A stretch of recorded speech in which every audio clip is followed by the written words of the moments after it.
നമസ്കാരം. മലയാളി വാർത്ത ഇൻസൈഡിലേക്ക് സ്വാഗതം. യുദ്ധം യജ്ഞമാണ്, ധർമ്മം ജയിക്കാനുള്ള യജ്ഞം.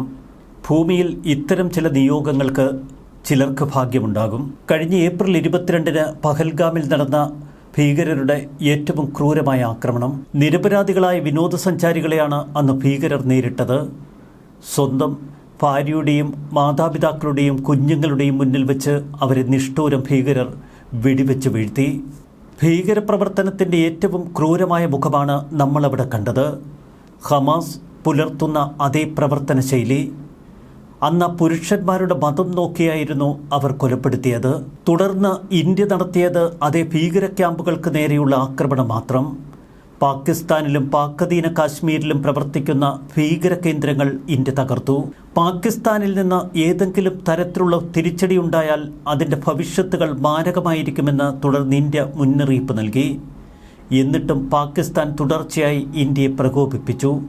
ഏറ്റവും ഒടുവിൽ ഇന്ത്യൻ സേനാ കേന്ദ്രങ്ങൾക്ക് നേരെ പാകിസ്ഥാൻ ആക്രമണത്തിന് മുതിർന്നു.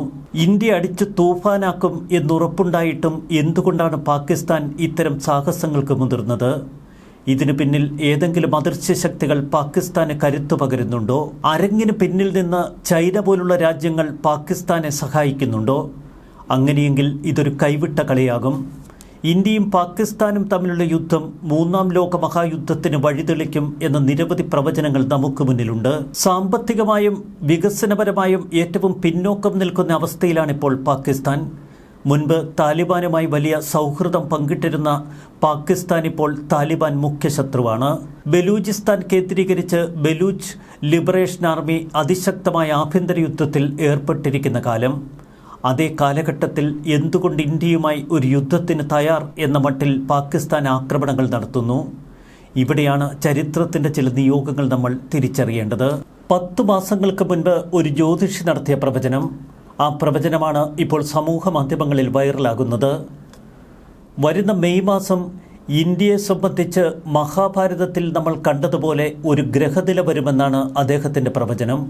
ഇത് ഇന്ത്യയുടെ സുവർണ കാലഘട്ടത്തിലേക്ക് നയിക്കും. മഹാഭാരത കാലഘട്ടത്തിൽ കണ്ടതുപോലെ ഒരു അപൂർവ ഗ്രഹവിന്യാസം ഇന്ത്യക്ക് വേണ്ടി ലോകമൊരുങ്ങുന്നു എന്നാണ് ജ്യോതിഷി അന്ന് പ്രവചിച്ചത്.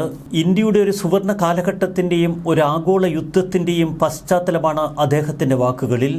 ഏറെ പ്രശസ്തമായ ദ രൺവീർ ഷോ എന്ന പരിപാടിയിലാണ് ഈ ജ്യോതിഷിയുമായി വിശദമായ ഒരു അഭിമുഖം അദ്ദേഹം സംപ്രേഷണം ചെയ്തത്. സ്വാമി യോഗേശ്വരാനന്ദഗിരി 10 മാസങ്ങൾക്ക് മുൻപ് നൽകിയ വിശദമായ ഒരു അഭിമുഖം. ഈ പ്രോഗ്രാമിനെ അഭിമുഖമെന്ന് മാത്രം പറഞ്ഞുകൂടാ, ഇതൊരു പ്രവചനമായിരുന്നു. വരുന്ന മെയ് 30-ാം തീയതിയോടെ ഒരു ഗ്രഹസമവാക്യം രൂപപ്പെടും. ജ്യോതിഷപരമായി 6 ഗ്രഹങ്ങളുടെ ഈ സ്ഥാനം മഹാഭാരത കാലഘട്ടത്തിലോ അതിനു മുൻകാലങ്ങളിലോ വലിയ യുദ്ധങ്ങളിൽ കണ്ട അതേ ഗ്രഹനില തന്നെ. ഗണിതശാസ്ത്രപരമായ വ്യാഖ്യാനങ്ങളിലൂടെയാണ് അന്ന് ഈ സ്വാമി ഇക്കാര്യങ്ങൾ വിശദമാക്കിയത്. തൻ്റെ പ്രവചനം ജ്യോതിശാസ്ത്ര കണക്കുകൂട്ടലുകളെ അടിസ്ഥാനപ്പെടുത്തിയുള്ളതാണ് എന്ന് അദ്ദേഹം അന്ന് വിശദീകരിച്ചു. ഇവ സൂത്രവാക്യങ്ങളിൽ നിന്നാണ്. വരാനിരിക്കുന്ന ലോകത്തിൻ്റെ ഗതി നീക്കം പൂർണ്ണമായും ഇന്ത്യക്ക് അനുകൂലമാണ് എന്ന് സ്വാമി പറഞ്ഞു. ഇന്ത്യയുടെ സുവർണ കാലഘട്ടത്തിലേക്ക് നമ്മൾ നീങ്ങുന്നു.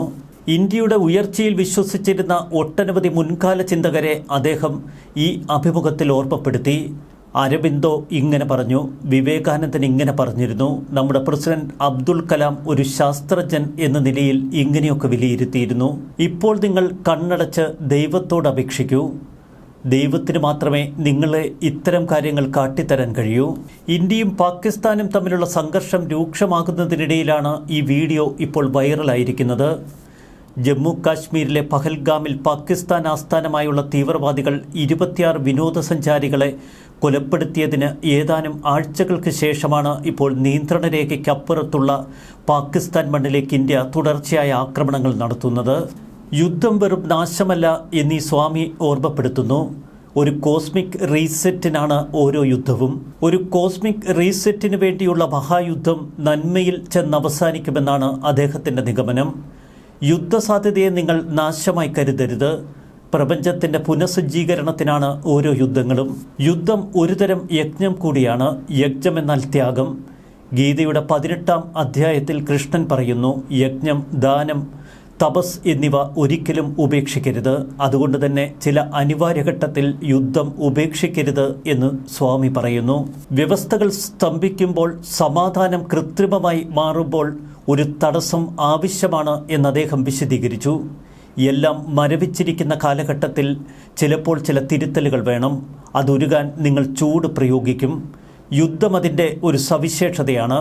എന്നാൽ ഇന്ത്യക്ക് സംരക്ഷണം പൂർണ്ണമായി ഗ്രഹനിലയിൽ നിന്ന് ലഭിക്കുന്നു. മഹാവതാർ ബാബാജിയിൽ നിന്ന് പൂർണ്ണ സംരക്ഷണം ഇന്ത്യക്ക് ലഭിക്കുന്ന അപൂർവ കാലഘട്ടമാണിതെന്ന് യോഗി പറയുന്നു. ഇന്ത്യയുടെ ആഗോള പങ്കിനെക്കുറിച്ചും അദ്ദേഹം ദീർഘവീക്ഷണത്തോടെ ചില പ്രവചനങ്ങൾ നടത്തുന്നു. ഇന്ത്യ പൂർണ്ണമായി ആധിപത്യം സ്ഥാപിക്കും. വീറ്റോ പവർ ഉപയോഗിച്ച് ഇന്ത്യ ഐക്യരാഷ്ട്രസഭയിലേക്ക് വരും. ഇന്ത്യ ഉടൻ തന്നെ ഐക്യരാഷ്ട്രസഭയിൽ ഒരു പ്രധാന സ്ഥാനം നേടും. ഇന്ത്യയെ മാറ്റി നിർത്താൻ ആർക്കും കഴിയാത്ത കാലഘട്ടത്തിലേക്ക്. മനുഷ്യരെ പോലെ തന്നെ രാഷ്ട്രങ്ങൾക്കും ജ്യോതിഷ ചാർട്ടുകളുണ്ട് എന്ന് അദ്ദേഹം പറയുന്നു. ഇന്ത്യയുടെ ദീർഘകാല അധംപതനത്തെ അദ്ദേഹം വിശദമായി പ്രതിപാദിക്കുന്നുണ്ട്.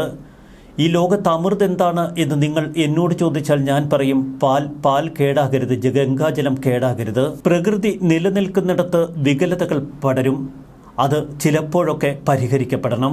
പ്രകൃതി ചക്രങ്ങളുടെ ഭാഗമായി സമൂഹങ്ങൾ ഉയർച്ചയും താഴ്ചയും സൃഷ്ടിക്കുമെന്ന് അദ്ദേഹം പറയുന്നു. ഒരു സമൂഹം, ഒരു രാഷ്ട്രമല്ലെങ്കിൽ ഒരു മതം അതിൻ്റെ ഉന്നതിയിലെത്തുമ്പോൾ അതിന് അവിടെ എന്നേക്കുമായി തുടരാൻ കഴിയില്ല. നിങ്ങൾ ഹിമാലയൻ കൊടുമുടിയിലേക്ക് പോകുന്നു, പക്ഷേ കുറച്ച് മിനിറ്റ് മാത്രം നിൽക്കുന്നു. അതിനുള്ള തയ്യാറെടുപ്പിനായി വർഷങ്ങൾ ചിലവഴിക്കുന്നു. അനേക ദിവ്യാത്മാക്കളുടെ ജന്മസ്ഥലമായി ഇന്ത്യ തുടരുമെന്നാണ് സ്വാമിയുടെ പ്രവചനം. രത്നഗിരിയിൽ അൽഫോൻസ മാമ്പഴങ്ങളും ന്യൂസിലൻഡിൽ കിവികളും വളരുന്നത് പോലെ ഇന്ത്യയിൽ ധർമ്മത്തിൻ്റെ അവതാരങ്ങൾ ഇനിയും പിറവിയെടുക്കും. അടുത്ത 50 മുതൽ 100 വർഷങ്ങൾക്കുള്ളിൽ ലോകമെമ്പാടും നന്മ തിരിച്ചു വരുമെന്ന് സ്വാമി പ്രവചിക്കുന്നു. ഓക്സിജൻ അനുപാതം നന്മ അനുപാതമാണ്. തിന്മ നിലവിലുണ്ട്. 2025 മെയ് മാസത്തിൽ ആ ജ്യോതിഷി പ്രവചിച്ചതുപോലെ അപൂർവ ഗ്രഹവിന്യാസം അടുക്കുന്നുവെന്നാണ് ഇപ്പോൾ ജ്യോതിഷ ശാസ്ത്രജ്ഞന്മാർ പ്രവചിക്കുന്നത്. ഓപ്പറേഷൻ സിന്ദൂർ എന്ന പേര് ഇന്ത്യയിൽ ഏറെ ചർച്ച ചെയ്യപ്പെടുന്ന കാലഘട്ടം. നെറ്റിയിലെ സിന്ദൂരം മായ്ക്കപ്പെട്ട സ്ത്രീകൾക്ക് ധർമ്മത്തിൻ്റെ പുതിയ കഥകളാണ് ഈ യുദ്ധത്തിലൂടെ ഇന്ത്യ പറഞ്ഞു കൊടുക്കുന്നത്. അത് കണ്ട് അമേരിക്ക പോലും പറയുന്നു, ഈ യുദ്ധത്തിലിടപെടാൻ ഞങ്ങൾക്ക് പരിമിതിയുണ്ട്. ഇവിടെ രാമായണ കഥയൊക്കെ ഓർമ്മപ്പെടുത്തുന്നവരുണ്ട്. ഒറ്റ ശ്ലോകത്തിൽ രാമായണ കഥ പൂർണ്ണമായും പറയുന്നതാണ് ഏകശ്ലോക രാമായണം.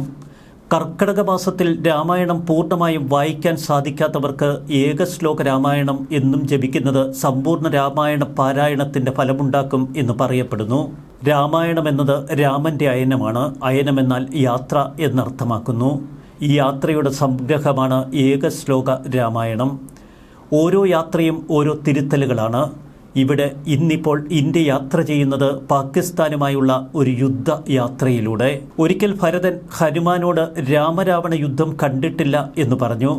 ഹനുമാൻ ഒറ്റ ശ്ലോകത്തിൽ രാമന്റെ വനവാസം തൊട്ട് രാവണ നിഗ്രഹം വരെ വിവരിക്കുന്നതാണ് ഏകശ്ലോക രാമായണം. രാമായണത്തിലെ പ്രധാന സംഭവങ്ങളൊക്കെ ഈ ഒറ്റ ശ്ലോകത്തിലൂടെ പറയുന്നു.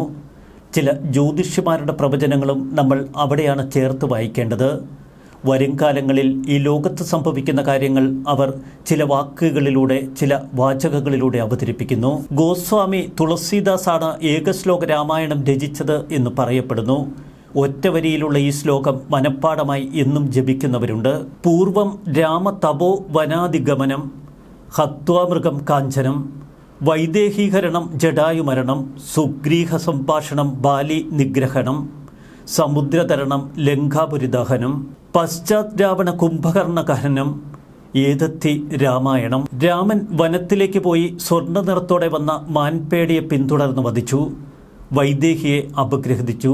ജടായു മരണപ്പെട്ടു. സുഗ്രീവനുമായി സംഭാഷണമുണ്ടായി. ബാലിയെ നിഗ്രഹിച്ചു. സമുദ്രമാർഗത്തെ തരണം ചെയ്തു. ലങ്കയെ ദഹിപ്പിച്ചു. തുടർന്ന് രാവണനും കുംഭകർണനും വധിക്കപ്പെട്ടു. ഇത്രയുമാണ് ഏകശ്ലോക രാമായണത്തിന്റെ വാച്യാർത്ഥം. മനസ്സിലെ ഇരുളിനെ അകറ്റി പ്രകാശപൂരിതമാക്കാൻ ഏകശ്ലോക രാമായണം സഹായിക്കുന്നു.